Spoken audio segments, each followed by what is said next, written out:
Morning, welcome back. It's Thursday today. Now, Wednesday's video, you'll have only seen what I did on Tuesday.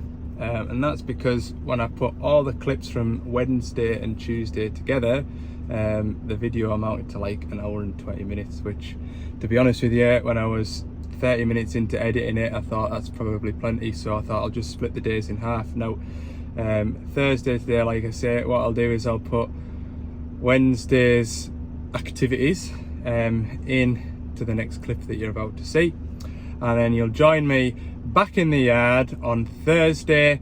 And yeah, the salesman has taken in a dumper as part exchange.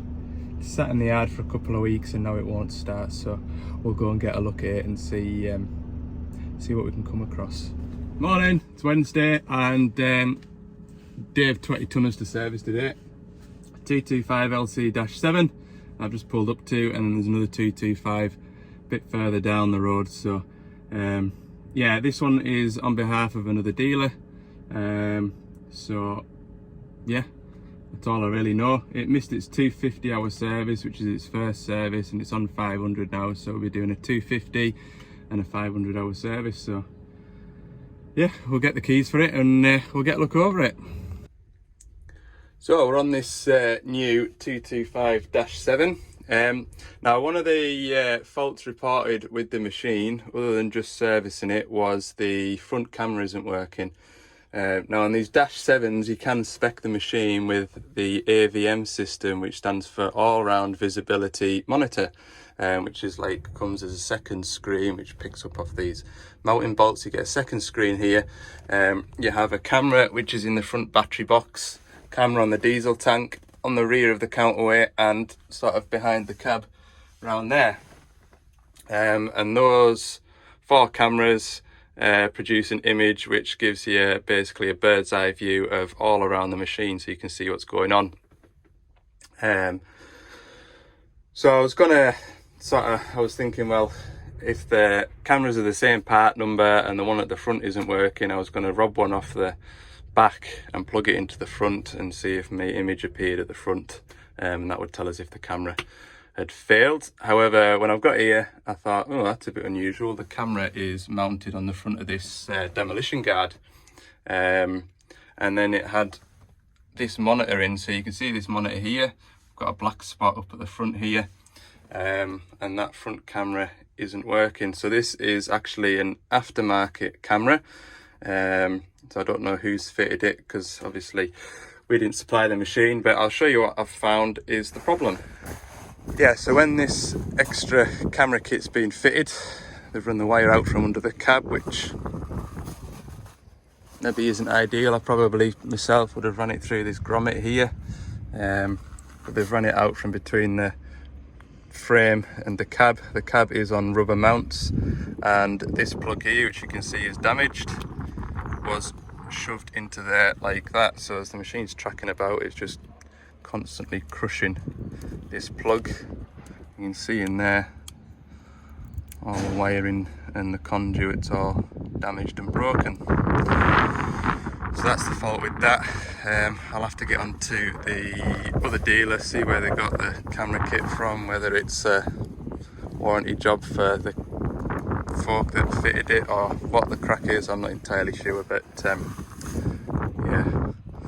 that's that case of the missing camera solved. So actually, after mucking about with that plug, I've just jumped in the cab to start it while I get my boiler suit on and a hat, because it's blooming cold and windy up here. Yeah, what was I saying? Yeah, after I've messed about with that plug, when I jump back in to start it, the camera has come back on, so I'll tape it up. At least there might be a picture for a while, but certainly needs replacing anyway. Here's the phone ringing. Better get that. We're suited and booted, and after a 10-15 minute phone call, we'll get a start on this digger. I think first thing what I'm going to do is take the belly plate off under the cab, try and reroute that wire in. If I can get it kind of secured where the camera's going to show a picture, at least we can leave it at that. And go from there. At least the system's working, it's not completely written off yet.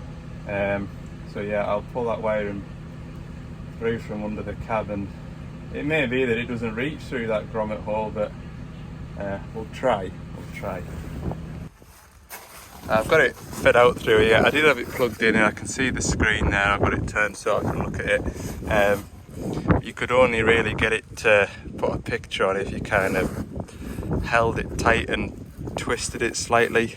I've got this plastic sheathing pulled away and the wiring's just absolutely knackered. So what I'm going to try, and I've got nothing to lose, have I? Is just hardwiring it. I'll maybe put a couple of Deutsch plugs in and do it that way. Fixed it, look. That's the result. I don't know what that white wire does. It was in the original plug, I think, but I just went for red to red, yellow to yellow, and this copper thing that hasn't got any conduit on it, but it's wrapped around the yellow wire. Just joined it together, so give that a warm up, pull that heat shrink across it all, wrap it up in tape. I'm not calling that a permanent fix, but it's better than no camera at all, isn't it?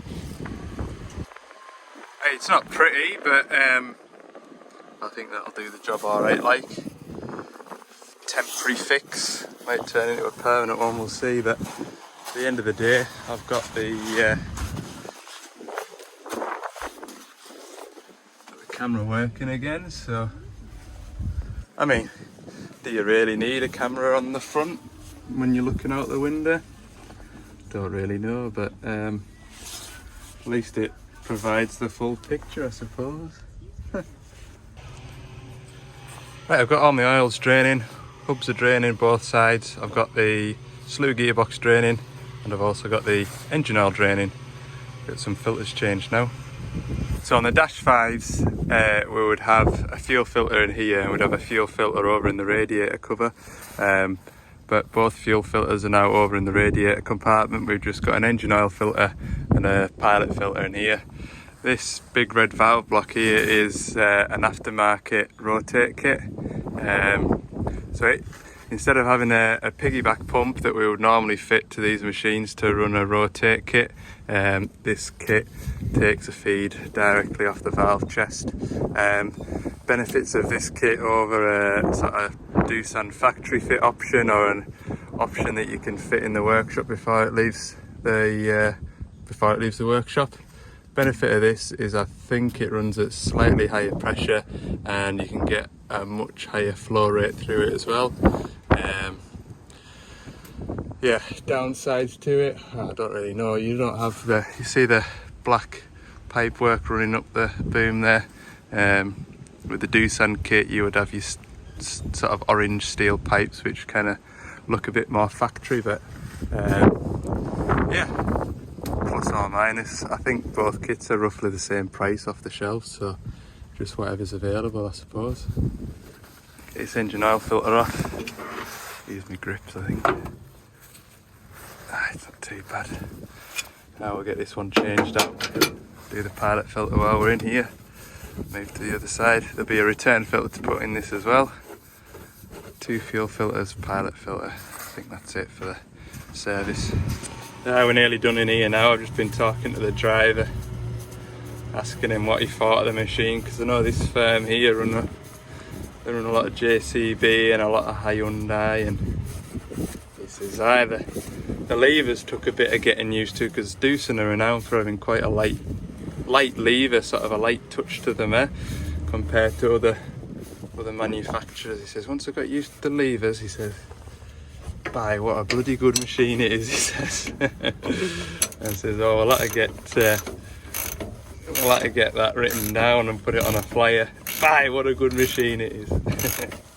It can lift. Right, we're finished in here. Going out to the side. Right, so both my fuel filters are in here. We've got the primary one, what I would call the primary one, and then the water separator filter. This has also got the electric lift pump or the sort of priming pump on the top here. So we've got a catch here, flick that button, it'll prime up, so no hand pumping, nice and easy. So yeah, I'm just gonna pull this filter off now.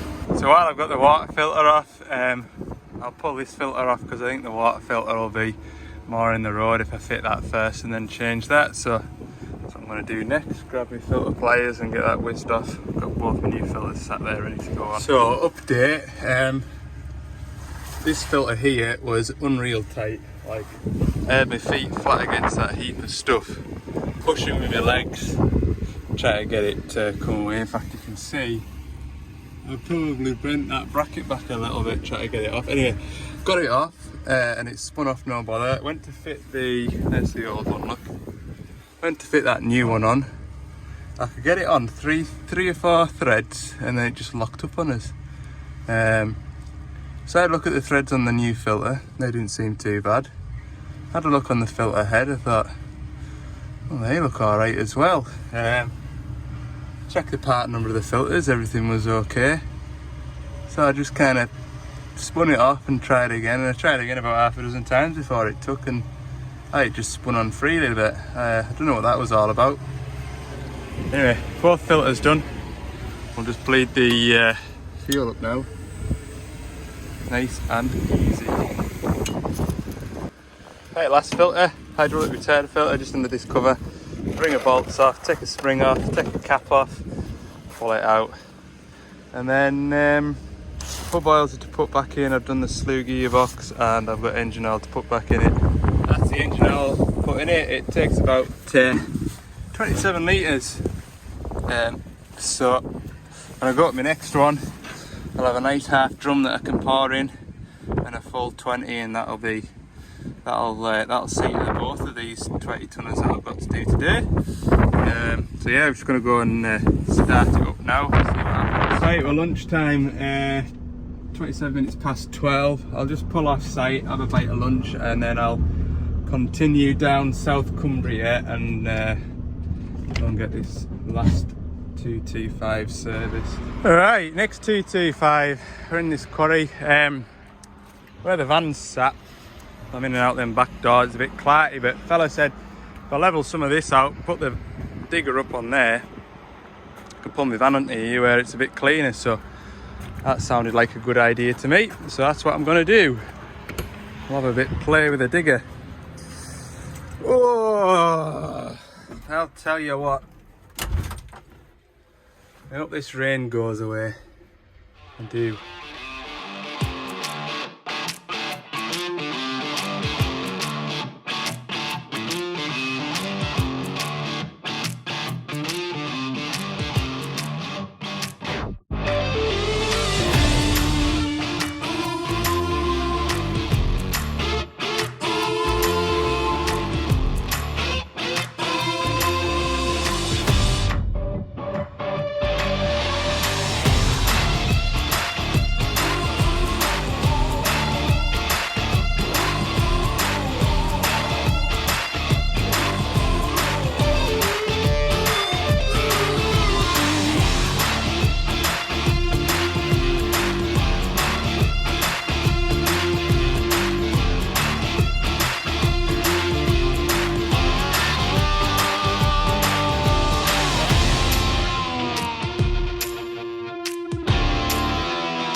So that's better. I'm not getting out the van into a big muddy puddle. This is the same as what I've just done. So I probably won't film much of this because you've literally just watched me do the other one. I would imagine, can't imagine you want to see us doing it again. If there's anything that comes up that's different, I shall let you know, but at the moment it's just the same. I'm just on with changing the hydraulic return filter. We're nearly done. I've just got engine oil to go in it. That dumper over there is coming up that lane up into here and tipping off the edge there, and over the edge there's a 30-ton digger filling him up to fetch the muck round and up here. And I says to, because he stopped for a bit crack like, and I says, what are you doing, like, because to the untrained eye it looks like you're digging up muck from there, fetching it round and tipping it back over there. He says, oh no.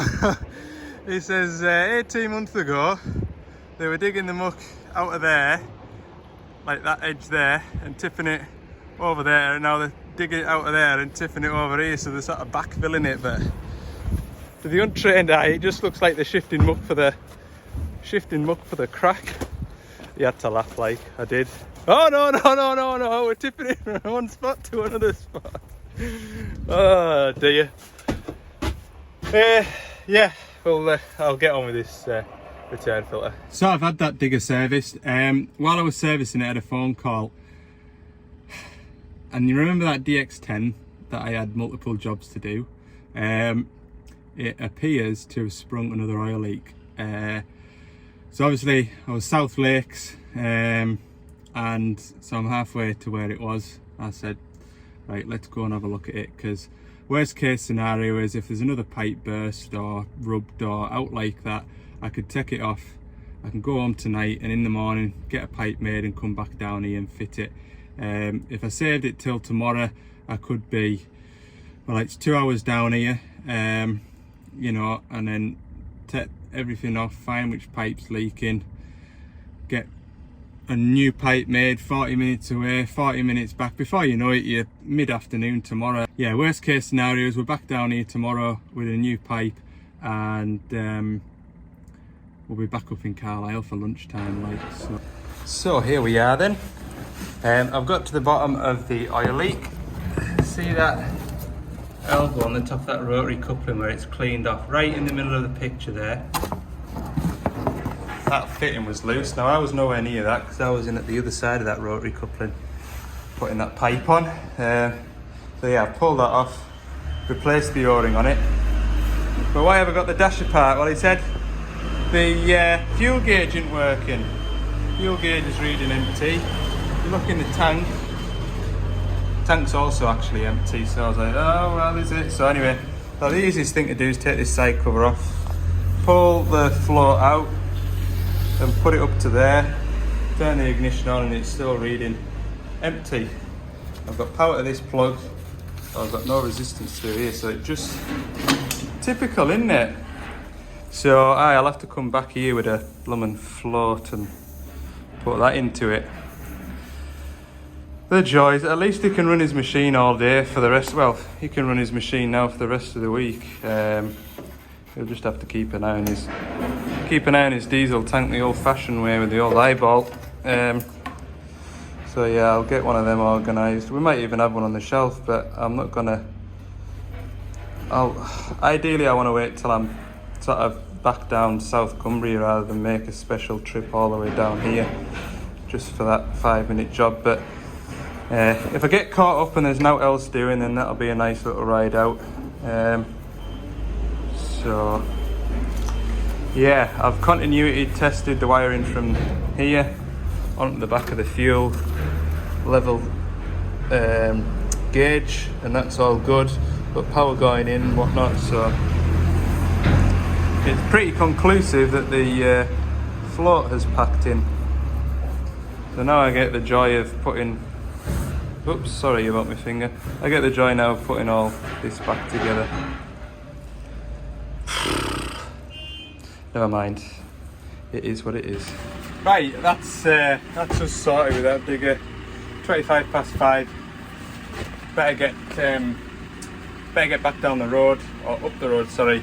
And tomorrow I'll order a new float for that machine. And like I say, if I get time when I'll quiet, I'll come down. But I know I've got a couple of jobs. At that quarry where we were with that 225, that shovel will be ready week after next for a service, and there's also another service on a shovel down this way as well, like, so I'll probably just tie it in with that. I've mentioned it to the customer and that's fine, like, so as long as I can dig these dig these floors up inside these sheds, I'm not too bothered. So Everyone's a winner. I don't know what you'll be able to hear. You can see how long it's been sat here, and it's turned in a weird position. But yeah, this dumper is a Terex. It is a Terex. Look, it's just been painted. It won't start, and to me, it's absolutely dead. So we'll have a look at this battery, see what powers we've got. Battery's over there. We'll have a look at this and see if we can get it kindled up into life and check it over. So as you can see, we've got 12.5 volts in the battery, which should be good, but the machine is absolutely lifeless. There's a red stop button there, but that's turned out, so nothing. Yeah, I know you need to sit in the seat as well, but surely the ignition should come on, I would have thought. I'll sit in the seat and just check. Yeah, no, I've sat in the seat and presumably, not sure what this does, whether it's the, I would imagine you'll shove it forward to drive forward and pull it back to reverse. Maybe that's your skip up, skip down, high tip, up and down possibly. I know with the rollers, an old roller we had in once, you had to kind of like wobble this handle about till you found the kind of neutral point before it would start, but there's absolutely no life on the dashboard, so I'll take the dashboard off and see if I've got any electricity up there. Oh god, what a nest, what a nest. Right, let's see if we can make any sense of this. See if we've got wire, see how we've got power going to this ignition switch first, once I've excavated the wiring out. How do you even get dirt in there? Remember that box is facing down the way. God. Oh, right, let's have a go then. Just I was scraping the muck out of there. That terminal literally just fell off the back of the ignition barrel. Right, it needs a new ignition barrel now, doesn't it? Oh Lord, what have I gotten myself into? Right, it is windy and I don't know how much you'll hear, but what have I found? Well, what I've found so far is the fuse down there, 25 amp fuse, that's blown. What that does, no idea. What I've lost, I don't know where it's gone. See, on the end of my multimeter lead here, I've got this disconnectable needle probe. I had it in my hand and I took it off the negative there just when I was testing these fuses, and I'm buggered if I can see where it's gone. Like, right now, I've just got, oh, there it is.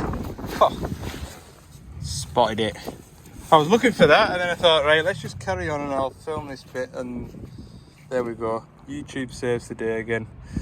Right, I'll put a new fuse in here and we'll see what happens next. So, put that fuse in, and what I can do is hold that onto there and turn the ignition over. I'm going to do it one-handed, I'll try. Oh, I can't do it. Right, that's about the only place I can put you, because I need two hands for this, but I put that new fuse in, and that wire that broke off that you can see there, if I hold that onto sort of where it used to live, I can, it turns over, oh, it's going to fire, there we go. Woo. It's a bit smoky. I think we've got an exhaust leak.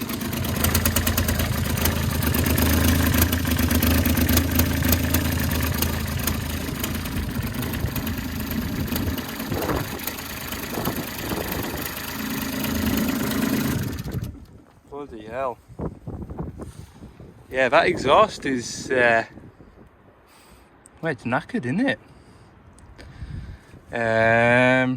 Well, that was the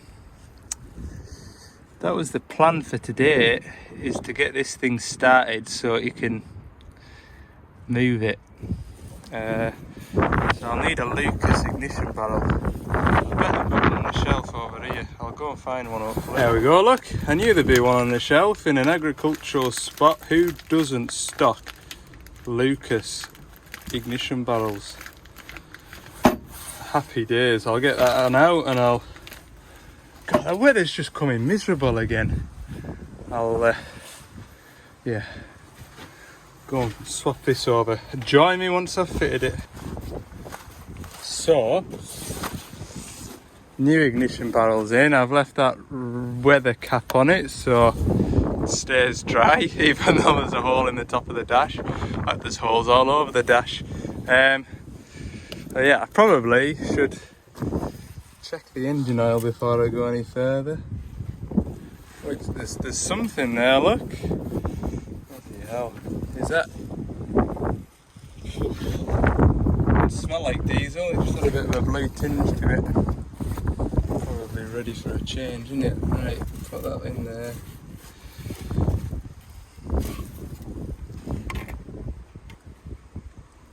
Well, it's got some in it. I have a feeling I should put a little splash in there if I'm gonna go charging about on it. Seatbelt's in a handy spot. Look, just there. Chuck that out the way before it gets wrapped up in the fan belt. Belt tension isn't too bad. Notice that inline fuel filter down there. That looks a bit iffy. Goodness me, someone's got to go at it anyway. What sort of a job it is to get that off and try and patch it up. That might be a nice little thing to do.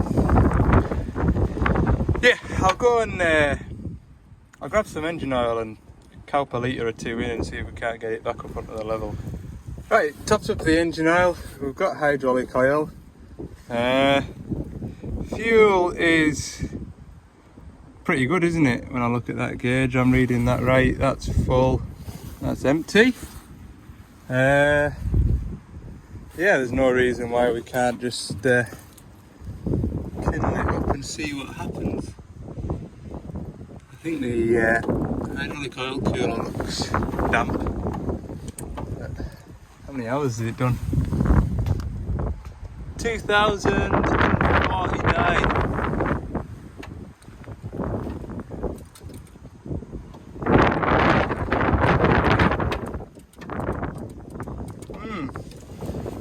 Fitted that and it won't start now, look. I did have it starting before I put that cover down. What have I done? Right, we'll try again. Fire it up. You ready for the raw? Woo! Right, well, let's see what these buttons do. That's the horn. Oh, that's my high skip. Get that lifted up.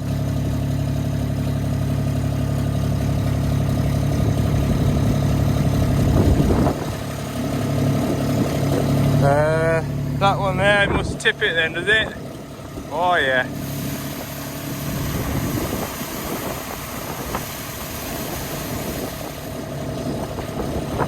That works. Right, we'll see if I can get it to go backwards first.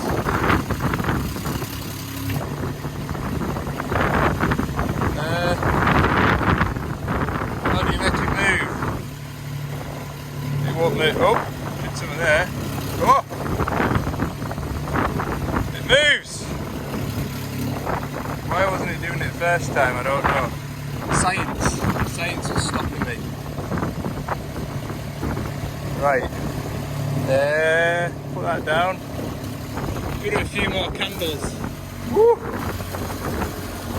Put that down. Right, I'll take it to the wash and give it a wash off, I think. Well, I think you'll agree it looks a lot better for a wash off. Well, it's better than it was, I suppose. Give this engine bay a clean out because it was a bit grimy in there. That looks better, doesn't it? This least if I need to work on it. If it gets sore, then I need to do some bits to it. It'll be clean from here. Well, I've done as I was told. See if you can get it to start. So normally that's the case, like you get them in running condition and then go from there after that. If folks see it and want it and they want X, Y and Z doing, then a deal will be done. Right, I've still got all my stuff in the van from Wednesday's servicing and whatnot, so get all that chucked out and get on with something else. Right, we'll leave that there for now, and you'll catch up with me over the weekend when I've got a DX160 high track to service. It's a full service, and I'll put the video up over the weekend as a little extra video because I've just done so much this week that everything's got out of sync. So yeah, I'll post that video on the weekend. Hope you all have a good weekend. Thanks very much for watching, and if you haven't already, please click that subscribe button. It helps push the videos forward, and yeah, we're going for 6,000 subscribers by the end of February, so let's get on with that. Thanks for watching, and we'll see you in the next one.